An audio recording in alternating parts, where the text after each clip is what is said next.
everybody. Thanks for coming back. I hope you and your loved ones are doing well. I decided to take to Instagram to ask me questions and seeing some things that you'd like to get to know about me a little bit more. So I'm going to answer a couple of them now. So the first question was, food you can live without. Food I cannot live without are potatoes. I love any kind of potatoes, however you want to cook them. Mashed potatoes, chips, tater tots, french fries, potatoes. Somebody asked, an activity that calms you or a place that makes you feel at ease. A place that makes me feel at ease is anything outdoors, being in the grass, being around animals, being outside is definitely my go-to to help ground me and to just relax me. And as far as an activity that makes me relaxed,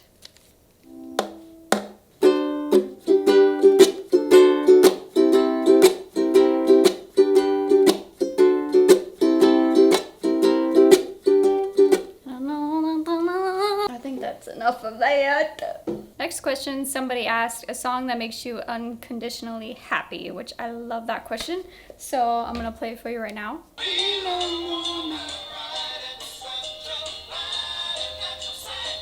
It's a happy song. Somebody asked, how do you shape your nails so nicely? So what has helped me is that I will actually file them every single week so that they don't get uncontrollably long or your cuticles don't get too long. So keeping up with it really helps the process of finding that shape. Again, once you have to go back to it and you establish the shape already. So trying to keep up with it weekly is probably the best hint I could give you there. Somebody asked me to finish this sentence. It says, each day is blank. And I loved this one because I used to journal more often, which I should start doing more. But I actually brought it out because that made me think of, at the end of each journal entry, I would actually put every day is a good day, which is kind of similar to each day is blank. I think that's a great mantra, just every day is a good day, to no matter what your day might have brought, if you thought it was bad, if you had a lot of bad things happen, to just kind of piece out the good and realize that there is good in every single day, and I think that's important. So you can actually see in all of my journal entries at the bottom, I put every day is a good day. Yeah, every day is a good day. That's my answer to that one. What else do I want to answer? So I'll dive into a little bit more skincare related questions that I got, and then we'll go into more of the transplant questions. So somebody asked skin hacks for youthful skin, and then also my essentials for skincare. So there's two different questions, but I'll kind of answer them together. So skin hacks for youthful skin is facials. I will suggest those. Getting some sort of monthly exfoliation if you're not doing something at home is really important to get that cell turnover rate to happen. As we age, it slows down tremendously starting at 25 years old actually. So getting regular exfoliations, whether that be microdermabrasion, microneedling, dermaplaning, radiofrequency microneedling. There's so many different options now. Peels are wonderful as well. But at home, what you can start doing, which is my go-to for my essentials for my skincare now, is a retinol.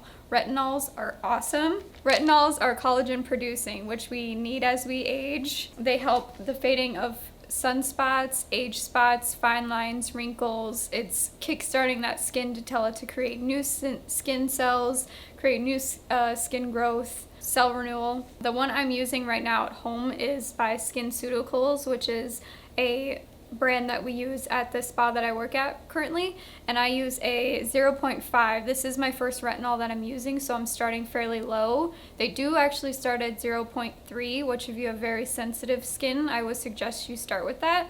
Another tip for retinol, it is potent, so we say to start maybe 1 to 3 times a week and see how your skin works, and then build up to every night. Some people have a reaction to that. If it's too strong, you can actually dilute it when your moisturizer, or actually just by wetting your face while you're applying it. So retinols are amazing to invest in your skincare and good for youthful skin. Okay, the next questions are related to my heart transplant, so I'll get into those a little bit. Somebody asked, looking back on your past, you talk about going into survival mode. Where did you find the strength to mentally block out your fear, and what do you do now to handle those memories? So back then, when I was in heart failure before my transplant, what helped me with my fear, honestly, was anti-anxiety medication. And I'm definitely pro medication if it's absolutely necessary and if it helps people live better, happier lives. And I think if you're using them prescribed in the way the doctors want you to, it's healthy. And sometimes we need that extra oomph to get us through really hard times. And I absolutely did for the last 2 years of my heart failure. It helped me get off of the couch. It helped me get out of survival mode a little bit and give my body a break from all of the chemicals in my body telling me that you need to be in survival mode, you have to stay alive kind of thing, and help me relax. And because of that, the medicine was able to let me learn how to meditate and create that control over my mind and my thoughts a little bit more. I'm not on any anymore after transplant. It took a while to wean off of everything. So now when my fear or like PTSD arises, I try to just remind myself that fear is not real. Fear is not real. It is a made up thing. It's just us worrying about the past, thinking about the past, worrying about the future. I bring myself to my present moment and realize I'm safe, I'm here, I'm protected, everything's okay. And usually just that thought alone completely just calms me down and brings me out of those memories or like a stressed mindset that I might be in. Somebody else says, what surprised you most about like after your heart transplant? So and it still surprised me to this day, 3.5 years later, is the amount of energy that I have. I had it immediately upon waking up after my heart transplant. I was very ill going into it. I had no physical strength, but all of a sudden my heart was pumping enough blood and I felt alive again. I felt like I could go run off of the table, and now like I can go run down the street, or I can do 13, 14-hour days and I make it through. And I'm still surprised. I still have days where like, holy crap, I did all of that today. And it's a blessing to not have to worry about your health. And I think a lot of people take for granted getting up in the morning and going about their normal day and not realizing like some people do not have the energy to do that. And I was that person for 7 years of my early 20s. And now it's like, I just get up and I don't even think about it. And I just go about my day. And I just have moments where it's like, oh my gosh, I did all of that. And it's beautiful, really. I'm very thankful for it. So my friend Brian asked me, how much do you love me? And I love you to death, Brian. You're awesome. I'll put his handles below as well. He is a patient of my hospital, a transplant hospital that I go to as well. And he actually has a VAD, which is a artificial heart pump. And that's getting him by. That's his bridge to transplant. Whereas mine was a pacemaker defibrillator before I had my transplant. So he's in the process of getting accepted to be able to put on the transplant list, and I want to do whatever I can to help him get there because he is very much deserving of life and we need him to continue on. And I love you, Brian. Don't ever question that. Okay, now, the last question comes from my lovely boyfriend, who's very weird, and asked me, how many strawberries can you fit in your mouth?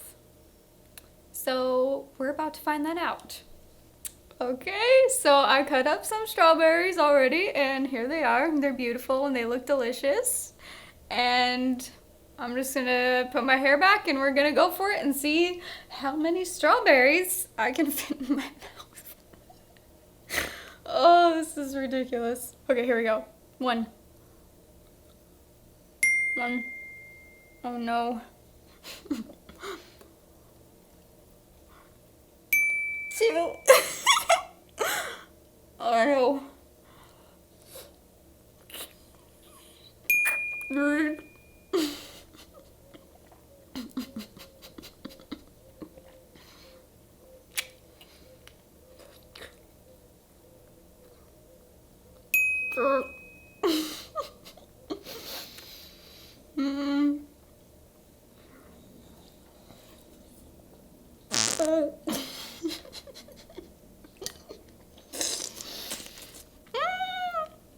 These are so good. Alright, I can fit 5 in my mouth. Kind of, I just can't talk with them in my mouth.